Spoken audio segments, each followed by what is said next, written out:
Welcome back into the Pick and Roll NBA podcast with Jet and Sap, presented by Full Press Coverage. We again are in the middle of the NBA rumor season, off season, summer league season, whatever you want to call it. So even though a lot of free agency has shaken out already, there's still plenty of things not only to talk about, but other dominoes to fall. Still waiting for a lot of trades to potentially happen. And one domino actually fell yesterday, and that is that of Kawhi Leonard, as he does what nobody really predicted that he would do, which is basically kind of what everybody could have predicted, that he's going to do something that nobody expected. And he signs a 4-year, $176 million maximum extension with the Clippers to stay in LA. People thought he'd sign a 1-year deal, sit out the year, then maybe shop himself around. Maybe he'd go to a different team, but no, he stays with the Clippers for a maximum extension. Sap, were you surprised by this? I'm always surprised whatever happens with Kawhi Leonard. However, that's a lot of money to not grab. And I think that maybe some players looked at what Dennis Schroeder did by not accepting the Lakers deal last year, 4 years, $84 million, and then get stuck with a 1-year, $5.9 million contract from the Celtics. And I think players, as they get a little bit older and have dealt with injuries, say, let me get the money now while I can, rather than just accepting a 1-year deal where he's most likely to sit out the entire year with that knee and then come back the next year. And then Lord knows what the market may look like. So he was ready, willing, and able to accept this. And the Clippers had to put this out there for him because the Clippers have never been relevant except for the last 2 years, right? They finally made it to the conference finals for the first time in their team history last year. And they did it without Kawhi Leonard, who got hurt in game 4 of the Western Conference semifinals. They were still able to beat Utah in the second round, and then they went 6 games before losing to Phoenix. So at least they were relevant last year. Now, it's most likely that Kawhi is going to miss this year with that knee.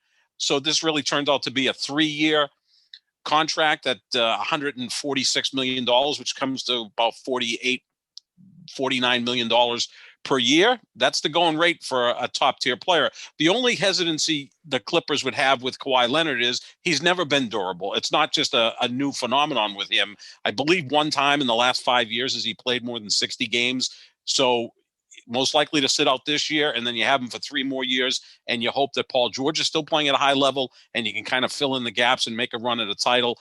The Clippers, it looked like when Kawhi went to LA and they brought along Paul George, were in position to put together something really special. The first 2 years, not special. The third year most likely won't be special because Kawhi is going to be out.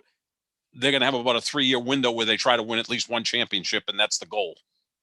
Yeah, I mean, I think you nailed it in terms of saying that they kind of had to because of the relevancy of the franchise, and they're also, keep in mind, building a new arena in Inglewood. So they're getting kind of trying to, again, this is all to really escape the later Lakers shadow that they're always constantly in, and they never really will unless they win a championship. Then sort of briefly they will, but they're always going to be the second team in Los Angeles. That's just a fact. But Kawhi Leonard certainly makes him far more relevant, and they were going to pay him even if he's not going to play this season. He very well may not. So I think we knew that the offer was always going to be on the table. The thing that surprises me is that Kawhi is still comfortable playing for the Clippers, because we heard all these rumors at the end of the season that he wasn't happy with the doctors there, which again is a refrain we've heard from him before, and that's ultimately what blew up his relationship with the Spurs. And that maybe he wasn't as happy with Paul George as we had led to believe, and that he potentially wanted to play with another star. We heard Jimmy Butler's name come up. So I was a little surprised that he was comfortable signing for the longer years. Obviously, he's going to take as much money as possible, but it seems like those rumors were maybe way overblown, or just at the end of the day didn't really matter to him. Yeah, I mean, the money was there for the taking, so he did what I think is the prudent thing to do and accept it, because you can make more money with your current team than with another team. And whatever issues he has with the training staff, maybe they were able to work that out if he was able to sit down with owner Steve Ballmer, who has an endless supply of money. The only strange thing about Kawhi Leonard, well, there's a lot of strange things about Kawhi Leonard, but the one that always kind of makes me hesitant to necessarily put him as a top 5 player, is that yes, he's a marvelous player, maybe the best two-way player in the league, although now you can make a case that Giannis is because he's an elite defender as well. But he has really no leadership ability. He's not a very vocal guy. He's not a communicative guy. And like if you're building a new arena, you kind of want to have the face of your franchise to be somewhat engaging. He's a cyborg. Like if you have LeBron James, you have someone that can sell the franchise, right? You see when LeBron James goes to a new franchise, the value skyrockets. Same thing with Tom Brady. I believe the Tampa Bay Buccaneers, their value went up 29% in the last year. I guess wonder why. That's because Tom Brady went there, won a Super Bowl. You're not going to get that with Kawhi Leonard. Marvelous basketball player and all of that, but he's probably the quietest superstar in the league, although he seems to be a guy who behind the scenes isn't afraid to, stab someone in the back like he did with Russell Westbrook or, a lot of the members of the Spurs or whatever else. But yeah, that's the other thing. You don't get that extra stuff with Kawhi. You got a marvelous basketball player, no question about that. But now you're not going to have him this year. So you got to see how he's going to recover from this. And, it's similar to how Brooklyn gave that contract to Kevin Durant 2 years ago, knowing he was going to miss the 2019-2020 season, but they just figured, okay, a 4-year deal, it's still worth 3 great years with Kevin Durant. We'll see what happens. That's pretty much what the Clippers are doing. But I would always bet on Durant over Kawhi because I think Durant can recover from injuries quicker than Kawhi Leonard because Durant could literally go out there in a wheelchair and probably still put up 30 points because he's such an efficient scorer, whereas Kawhi still relies somewhat on his athleticism. And if he starts to lose a little bit of that, then his play is going to suffer. Yeah, I mean, I think, also you have the Kawhi Leonard bias because you don't want him to threaten your guy LeBron, even though that's not realistic. But as what? As a gnat threatens an elephant? No, you didn't want him to win. You didn't want him to win the title this year, Sap. You didn't want to hear any conversation about it. Well, Jed, he's Eli Manning. He's won 2 titles. Has had 2 great playoff runs. It's a little different because he's great in the regular season too. When he statistically, plays. Eli Manning was never a good regular season player. Yeah, but when he plays, though, again, once in the last 5 years, he's played over 60 games. He takes a lot of time off in the regular season.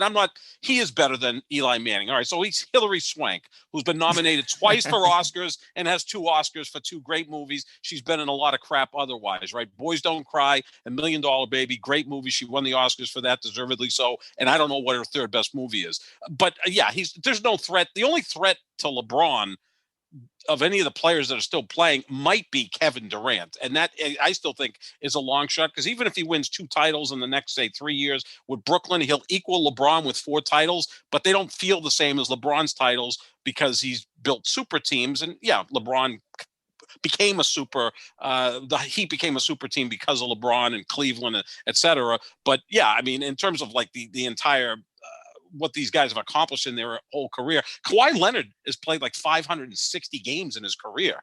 He's not even close, to approaching even Durant, let alone LeBron in their entire resume. But no, he's a fabulous player, but it's not that I have a bias against him. I just think that, a guy that is not durable, not dependable, not really a leader, you're giving him a lot of money. But as we said at the beginning, Jet, they had no choice. They've never been relevant. So to remain relevant, you sign who I think is the 6th best player in basketball, but you're not going to have him this year.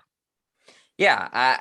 I mean, I think, again, with Kawhi, he's so non-communicative. I mean, would it shock you if he just shows up, he plays the first game of the season, everybody was wrong? No. Yeah, who knows? I mean, he could come back in April, right? I mean, the season's going to start October 19th. So, that's not that far away. I mean, if this is an 8-month injury, he could be back for the playoffs. If that's the case, who knows with him? Yeah. They were saying he could have played in the finals, right? If had they made the finals, perhaps he was going to. I just don't know. I mean, he's not going to share the medical information. The team's not going to share the medical information. And so it wouldn't surprise me if he's ready to go for the start of the season. It wouldn't surprise me if he misses the whole season because I just don't. We have no information. No, I mean, he could walk out of the cornfield at Field of Dreams for all we know. I mean, he would, that wouldn't surprise me either. He's the strangest guy in the NBA, right? Like everybody in the NBA, they've got huge personalities, who's sensitive on social media like Kevin Durant, who's passive aggressive like LeBron, who's a total alpha who is got tunnel vision on the court like Russell Westbrook. I mean, every player in the league has some sort of brand. His brand is the silent assassin, the cyborg, whatever it may be. So yeah, it's who knows with him. He could show up after the All-Star break. We'll have to see what happens. But the only thing is, Jet, don't you think that when you watch Kawhi Leonard now, and I don't even think he's 30 yet, or he's about to turn 30, or he may have just turned 30, but that's essentially what he is. He looks older than that, doesn't he? I mean, even the way he gets up and down the court, he looks to be an old 30 because he's had some injuries, a lot of wear and tear on the body. He's been a two-way player, so it's not like he's taking time off on the defensive end where a lot of superstars do. So I don't look at him as 37 years old being an effective player. I think this contract will pretty much do it for Kawhi Leonard. And again, you got to probably not be able to play him this year. If you do, it would surprise us all. But again, they had no choice but to do this with him because they need to remain relevant. Like you said, building that, I think, a $3 billion arena in Inglewood, they're going to have to sell seats and, luxury boxes. And he is a star. Yeah, I kind of disagree with you. I mean, I in terms of, him being an old 30 or whatever you want to say, I think it's just his game is like an old man's game. I don't think he's going to depreciate that bad because he's such a great mid-range shooter. And that, I don't see that his skill has been depreciating at all. No. Yeah, his health isn't great, but part of it also is, especially that Spurs injury, which sort of remains a mystery. It did seem like he could have played through it, but chose not to. So it might be that he just is so protective of his own health that, maybe he plays less and less games as time goes on, not because his body's breaking down on him, but because he doesn't really feel like it. So I don't know. I don't think this season, especially in the playoffs before he got hurt, I thought he was spectacular. So I don't think his game is depreciated at all. Well, no, but it just seems, again, this is another surgery though, and another injury and another rehab.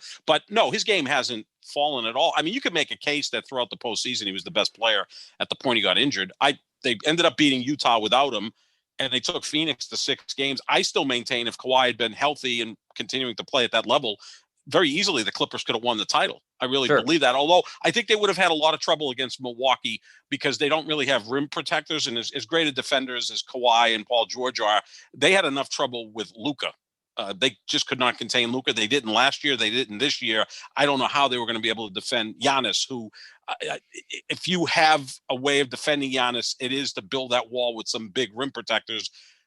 The Clippers don't have that. Certainly the Suns didn't have that. That's why I thought a tough matchup for the Bucks in the finals would have been the Lakers because they have size. So a lot of times when we get to the postseason, it is about matchups. And I don't know if the Clippers would have matched up the right way against the Milwaukee Bucks, but we'll never find that out because it didn't happen.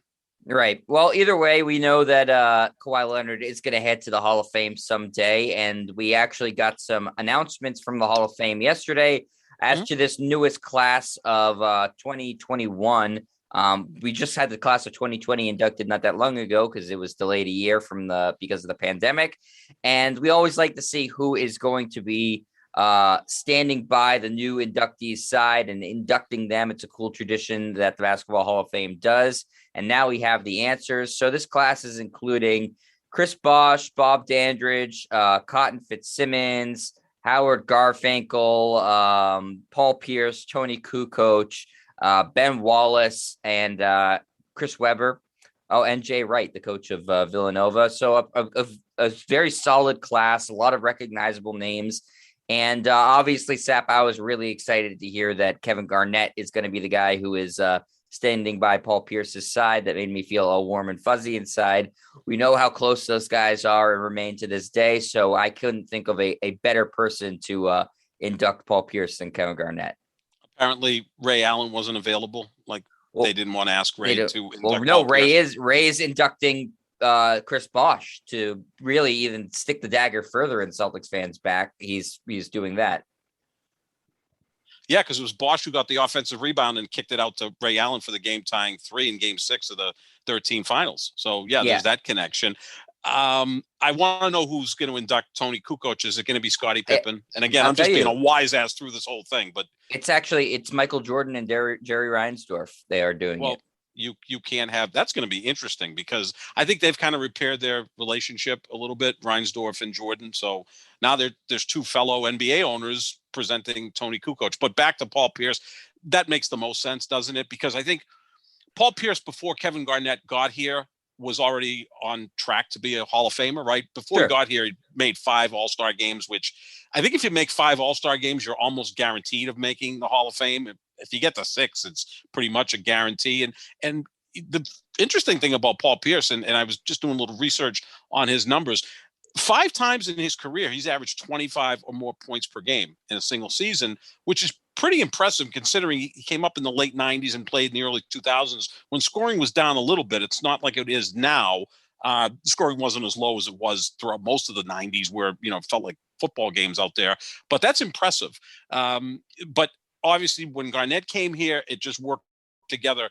Garnett was the leader of that team. Pierce was very happy being the number 2 guy, except late in games where Pierce was ready, willing, and able to take big shots. That's something that Garnett was never really comfortable with. Garnett was very comfortable being the vocal, emotional, spiritual leader of the team, running the defense, all of that. But he wasn't necessarily comfortable being the guy to take the big shots at the end of a game, be a closer. Paul Pierce was very comfortable in that, and I think that's why they work so well together. So this makes the most sense. I think it's an easy choice, and can't wait to see the induction when it takes place, I believe, in September.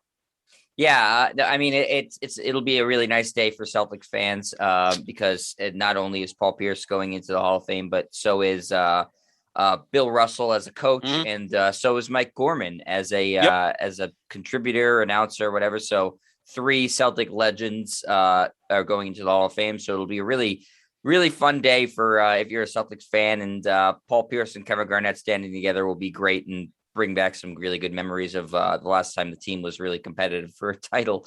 The other guys, Sap, going in, I'll tell you who is presenting them. Bill Russell has like a full basketball team presenting him. I don't know how this works. And Bill Russell will be presented by, this is all according to the Basketball Hall of Fame's own Twitter, Charles Barkley, Dr. J, Spencer Haywood, Alonzo Mourning, Bill Walton, and Rick Welts. I don't know why they need that many people to stand up with him, but that he's got 6 guys that will be standing with him. So I guess probably they all were like, please let me stand with Bill Russell. That's really cool. I think he's the most revered player right now, don't you think? Former player. I mean, Jordan, everybody. With Jordan, it's they're almost scared like of him. They're scared of him, exactly. With Bill Russell, it's like, I know he's oftentimes been confused with Morgan Freeman, but you almost get the same feeling that you get with Morgan Freeman. It's like God speaking to you. I think among NBA players, Bill Russell, with Dr. King. I mean, right. I mean, he's gone through more than any other player. I mean, after him, it would probably be Kareem. Those would be the 2 guys that you'll look at and say, holy crap, these are literally living legends, as is Jordan. But again, you're right. Jordan's still more current. He's still an owner in the league where those 2 guys are detached from the league. So, yeah, I mean, I'm sure. Look, Bill Walton grew up idolizing both Bill Russell and Wilt Chamberlain. Alonzo Mourning, I remember when he came out of Georgetown, same thing with Patrick Ewing, that they were going to be the next Bill Russell, like the guys who were incredibly competitive, great defenders. It's fantastic. Spencer Haywood, who I believe is in the Hall of Fame and was an all-time great player as well. You have to be to be the person who's presenting. Yep. So I think it's great, and it's great to see Bill Russell again. This will be the 3rd time that he's being inducted as a third time he's being inducted. I believe once as obviously a player, then as a coach, and I believe he's in on a 3rd different time, maybe as a collegiate player because he won back-to-back national championships. Yeah. Maybe stand corrected on that, but whatever, how many times you want to put Bill Russell in the Hall of Fame, I would be in favor of inducting him every year. I mean, because that could work that much. he's met. Again, we had this discussion like 4 or 5 months ago, like if they're going to change the logo, who would it be? And I think we both went with Jordan because it's just, whatever. The guy had more impact. Said Bill Russell, Seth. You said Bill Russell. You did say Bill Russell, and I said Jordan because I got to show Jordan some love because I love LeBron. I mean, a LeBronista would normally say, oh, just go right to LeBron as the logo. No, Michael Jordan has made the game what it is today. He had more impact than any other player. But yeah, Bill Russell, I mean, man. I mean, what more can you say about him? I still get pissed off every time I'm near Government Center in Faneuil Hall and I see that statue of him. It's kind of like tucked away in no man's land. And it's like, we've got bridges named after, David Ortiz. We got tunnels named after Ted Williams. We got big statues in front of TD Garden and Bobby Orr. And we got this kind of like small statue of Bill Russell where the Wax Museum used to be. And now that's not even in business anymore. And it's kind of near Government Center, and it's kind of near Faneuil Hall, and it's kind of out of the way. Well, maybe, since he's getting inducted again, they can build another statue of Bill Russell. They should build 11 of him for all of his championships, really. Yeah, there exactly. 11 different statues of Bill Russell throughout the city. I'm for that. Yeah, like a scavenger hunt. You got to find them all. Yeah. Doesn't Ortiz have like 3 different things named after him, like a bridge, a walkway, a street? And it will just continue to get things named after him. I'm sure. He's Big Papi. Everybody loves him. Why not? So Chris Webber is going to be presented by Isaiah Thomas. I don't know exactly what the connection is there, but okay. Geez, Isaiah's been showing up a lot at the Hall of Fame. Didn't he induct Kevin Garnett? He did last time around. The connection would be that Webber is from Michigan. No, Webber's from Michigan. I'm saying with Isaiah Thomas was a Chicago guy, and so was Garnett. Both Chicago guys, right? With Webber, I think all of the Fab Five grew up as Pistons fans, because at the time the Fab Five was forming, and was in 1990 they went to the final game and lost to. In 91 they lost to Duke. The Pistons were still a great team, and so all those guys grew up Pistons fans, whether it be Jalen Rose or Chris Webber. So it's great for Isaiah Thomas. I just like seeing Isaiah Thomas and Michael Jordan at the same event. I would just love to be there to see if there's any interaction between the two, or do they just shun each other. Yeah. Jordan just probably snubs everybody. He's gonna snub Barkley, right? Because they're not speaking. He's probably gonna snub, if Pippen's involved anywhere. Who knows? I mean, he's gonna snub everybody. But that's Michael Jordan. He'll be very nice to Tony Kukoc. He'll be very excited to see Tony. Then Ben Wallace is getting in. He's going to be presented by Larry Brown. The connection there is obvious. Yeah. He coached him. Good choice. Good choice. Let's see, who else do we got going in? I said already who's doing Tony Kukoc. Cotton Fitzsimmons is going to be presented by Charles Barkley, Jerry Colangelo, and Phil Knight. Phil Knight, my guy, my Oregon guy. Bob Dandridge is going in. He's going to be presented by Oscar Robertson. That's pretty cool, because they played together on the championship team with Kareem. So there you go. Obvious connection there. And then, like I said, Chris Bosh, Ray Allen, and Pat Riley. Interesting. Very interesting. That's going to be fun to see. Yeah, you got Riley and Ray Allen kind of, trolling the Celtics a little bit. And then you got Garnett and Pierce representing the Celtics. So be a fun weekend. And here's the thing with Ray Allen, Sap. It seems like, he's upset that his relationship deteriorated with these guys in the Celtics, but it seems like he just has gone full heel. Like he can be upset with it, but he's not doing anything, and he hasn't tried to do anything to repair the relationship with Garnett or Pierce or the fans or the team. He skipped Pierce's number retirement. Yep. Now he's inducting Chris Bosh into the Hall of Fame. So I don't know if I really take it at full value that he feels bad about and wants to have a better relationship with Pierce or Garnett. I think they hate him, which, that's fine. I know Rondo hates him. We know he's not on that Celtics group chat that's talked about all the time with the 08 team. So Big Baby is, though, right? Big Baby. Everybody is, I think, but him. Perk is. Right. Scalabrine. People talk about, is Ray Allen's number ever going to be retired in Boston? No, never. No, never. No, and I don't think Ray Allen really ever fit in with that team. Even when he was playing and winning a championship here, he's a different kind of guy, isn't he? I mean, he's one of the first athletes I ever read about who was very conscious of his diet. He said the last time he had a cheeseburger was as a freshman at Connecticut back in the early 90s. So he was like one of the first athletes that was very conscious of what he put in his body. I think Ray Allen could step out on the court now and still hit threes. He looks to be in fabulous shape. I know he loves golfing. He's kind of a unique guy. So I don't know if he actually fit in with Pierce and Garnett.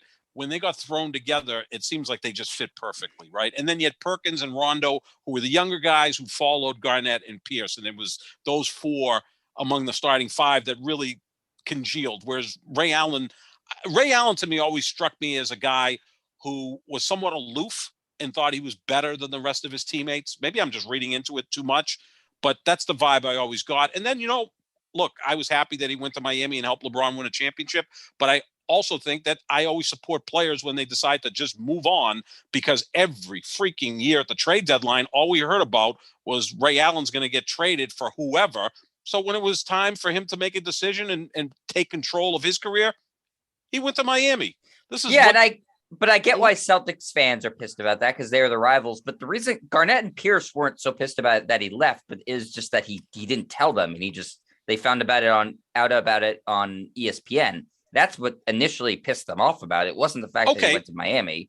so they're pissed off. So we're going to support them for being pissed off. But Aaron Yes. Rodgers can't be pissed off when he's watching the NFL draft in 2020 and the Packers move up and draft a quarterback without letting him know, and that's supposed to be that's supposed to be okay. Yes. Okay, I see where Exactly. you're at. You have to figure these things out, Sep. It's a hard world to navigate sometimes, but I get it. It sure is. You've more or less figured it out now. I have. I've got all the answers. Thank God for that. Another former really popular Celtic who will not be headed to the Hall of Fame, unfortunately, Isaiah Thomas, not the Piston that we were just talking about, but the former Celtic and King and Laker and Cavalier and all that stuff. He's trying to make a comeback into the NBA. He's been dominating the Seattle Pro-Am, put up an 81-point game. Again, that's not against professional players, but still 81 points is 81 points. Been rumored to come back to the Celtics. Talked a little bit about going to the Lakers. Other team. Do you think Isaiah Thomas ends up signing anywhere, Sap?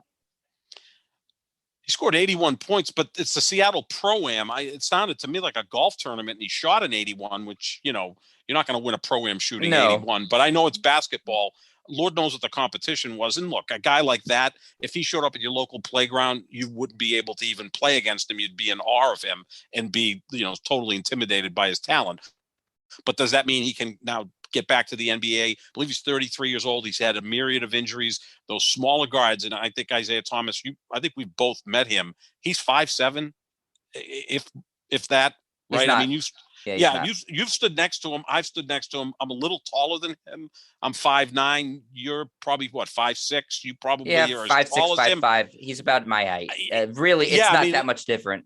No, I mean that was the thing. I was like, holy crap! Like when I was covering the Celtics in the league in the 80s, it was kind of interesting, like meeting Tiny Archibald, who was a solid 6'1".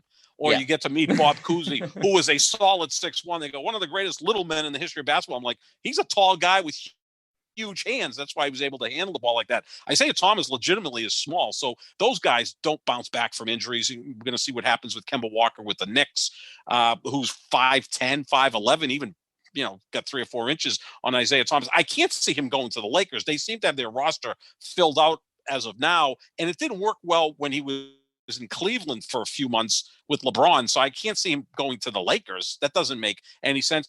Would the Celtics bring him back? I mean, the fans love him, right? I mean, he's one of the most popular Celtics of the last 10, 15 years. Definitely. What is he going to offer? I mean, I know you've added Dennis Schroeder.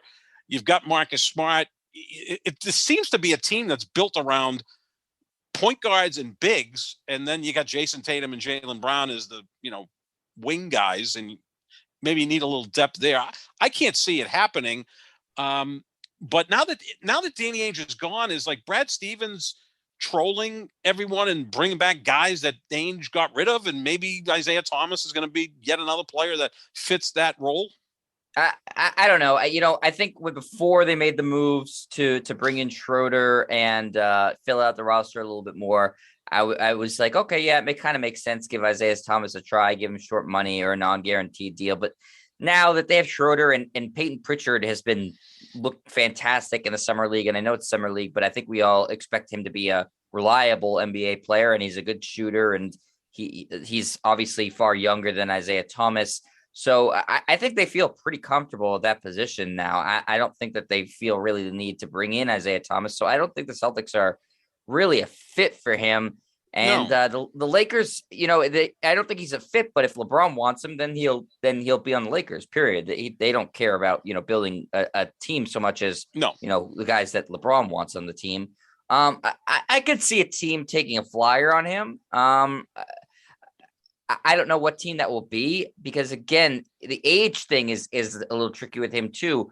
You don't necessarily want to take a flyer on a guy who's older because you want to get younger guys playing time, but maybe a team that's trying to look to the playoffs, maybe he could put them and be a nice six man for them. I don't know. I mean, I would really like to see him get back in the NBA and get a legitimate chance. He was on the Pelicans last year for a cup of coffee. I thought he played actually pretty well when they played him. I think he can play in the NBA. I don't think that he's such a negative asset because of his height and injuries that he's not an NBA player anymore. I don't think he's the guy who finished fifth in MVP voting, obviously, anymore. I don't think he's a starting point guard anymore, but I do think he's a guy who can get you points off the bench. And I do believe that's valuable in certain circumstances. So I hope a team takes a chance on him. And I think he would deliver. It just depends what role you put him in. If you're expecting him to play 20 plus minutes a game and contribute defensively at all, well, then you're barking up the wrong tree. But if you want a guy who's kind of instant offense and can shoot some threes and get you some points in quick spurts and bring some energy off the bench, I think he'd be able to do a good job. Yeah, I mean, could Miami be a fit? I mean, they've got Kyle Lowry as their starting point guard. They had given up Dragic to get Kyle Lowry, so maybe they need some depth there, and he can come in and play 12, 14 minutes. He doesn't necessarily fit with Miami, which is more of a physical defensive team, which is not his strengths, obviously. So I'm just, kind of thinking of different teams. I hope there's a spot for him in the NBA. That's my thing. Look, there's 450 guys in the NBA. I think Isaiah Thomas belongs in the NBA, even if he's the eighth guy on your team and he's playing 12, 14, 16 minutes a night. And, he can be some instant offense off the bench. So here, I don't know, unless Brad Stevens is just trying to put the old band back togetger. I don't see which it in I don't LA like. It didn't work out. No, it's are you just being spiteful to get back at Danny No, it's Ainge? not even spiteful. Yeah. I think, maybe, but I think it's more like if they were to bring him back because the fit doesn't really make sense. I think it's more of like, let's give the fans something to be excited about, which is bad business. I hate that. I hate that so much. I mean, that's basically what led to the Red Sox bringing in Pablo Sandoval, which is one of the worst contracts in team history. Never appease the fans by bringing in popular guys. That's bad business. No. Make sure it fits. So the idea of people were on Twitter were so excited about this. Oh my God, bring the band back together. Isaiah Thomas, Kelly Olynyk, Avery Bradley, all these guys are available. Let's run it back. I was thinking, what the hell back? Losing in the conference finals? That's not something you run back. That's 5 years losing. Later. Yeah, 5 years later against the team. Yeah, it's not the thing you do.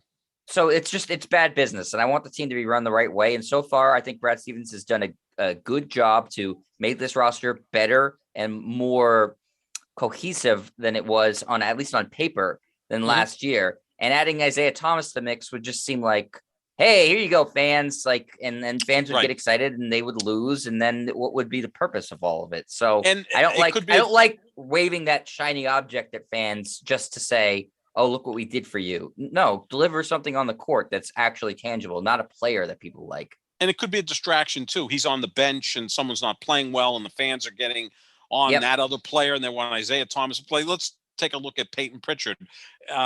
You're a bigger fan of him than I am, but let's say he's, your eighth guy, he's playing, he's having an off night. Next thing you know, the whole crowd is getting on him and they want Isaiah Thomas. And it could be more of a distraction than anything. I don't see him coming here or to the Lakers, but I think he'll find his way on some NBA team.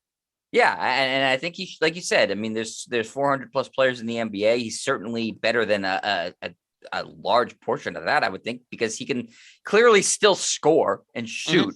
Maybe he's not as fast as he used to be. Maybe he can't get to the basket as well, but he can still shoot. And that's I don't care how small he is, and he's a liability defensively, but if you're not playing him too many minutes, that has value scoring out the bench. You can't win a basketball game without putting up points, and he can put up points. So I think there's far worse sixth men options in the league or seventh men options in the league or even eighth men options in the league than Isaiah Thomas. So I hope he gets back in the league, but I don't think it'll be with the Celtics.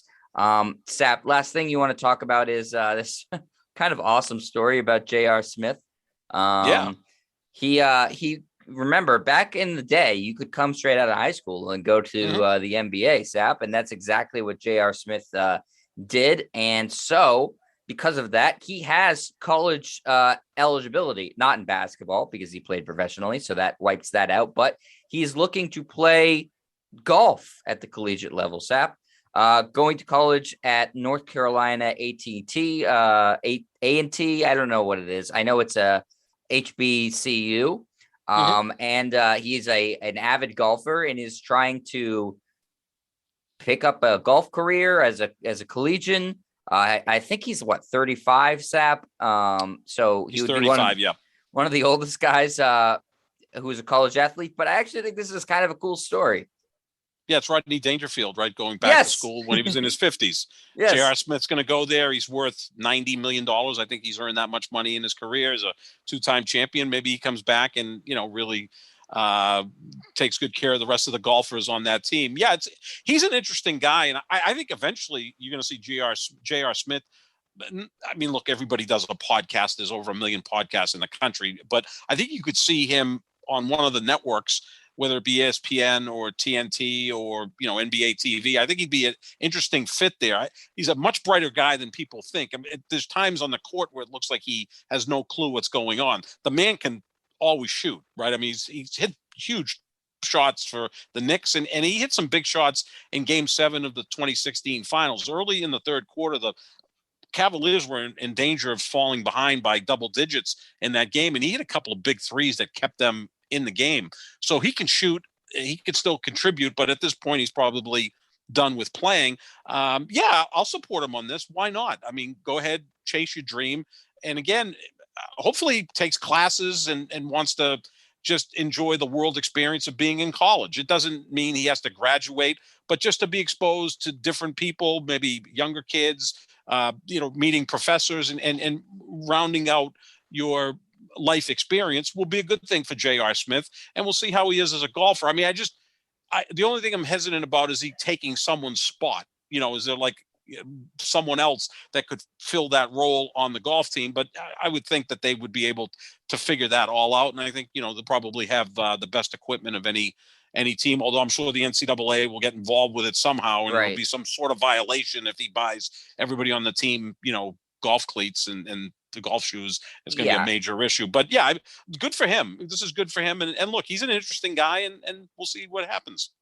Yeah, I think the thing about taking someone else's spot is that's I guess that's true, but at the same time, I granted I don't know their golf program particularly well, but it seems unlikely that that would lead to riches and being on the PGA Tour if you're Right. if you're the last Yeah. guy on the North Carolina A&T golf program.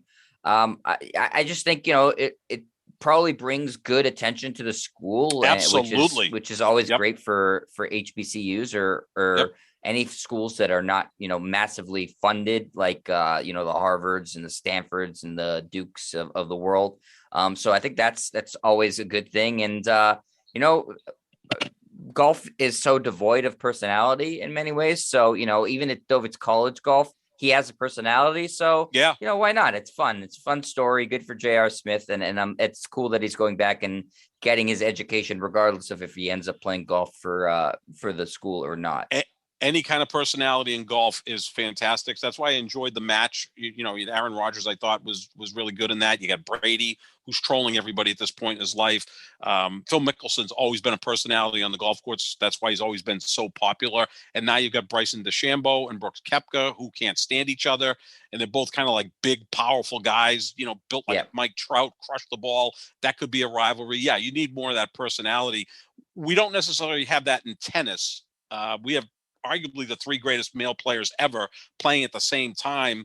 And I think Federer and Nadal have incredible respect for each other. I don't know if they have the same respect for Novak Djokovic. He seems to be a bit foolish, according to them and according to me at times, although he may end up with more majors than both Nadal and Federer, which I'm going to still push back on that he's not as great as those players. But that's, for our tennis podcast, which no one wants to do with me. I'm busy, working on a tennis podcast with someone and a Columbo podcast. Yeah, you're really great. Big audiences for those. Big audience for, yes. Maybe we can meld the two. There'll be tennis and Columbo. Oh yeah, what a show! We'll get the old people. It would be fantastic. It really would. So, no, I'm. This is going to be interesting to see. And you nailed it, Jed. If this is more attention for that school, great. That they can't buy that. I know Stephen A. Smith was talking about it the other day on First Take, and I know he's a big supporter of the HBCU schools. Yep. He raises a ton of money for. He was kind of kidding that he should have went to Winston-Salem instead of North Carolina A&T. But yeah, it can raise money. If J.R. Smith can raise money and contribute whatever, then this would be a good thing. Yeah, absolutely. So we'll see what happens. We'll see if we'll be watching J.R. Smith play collegiate golf and forget, how many strokes he's down at the end of a game. And yeah, he's going to think he won the tournament when he lost by one stroke, right? And so LeBron's going to go to the bench and pout.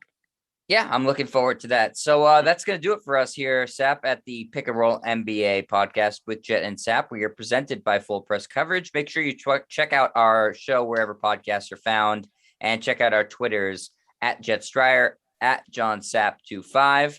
And we will be back next week with some more NBA news, rumors, golfers, whatever it is. We will be talking about it. And so, yeah, make sure you check it out then. See you, everybody.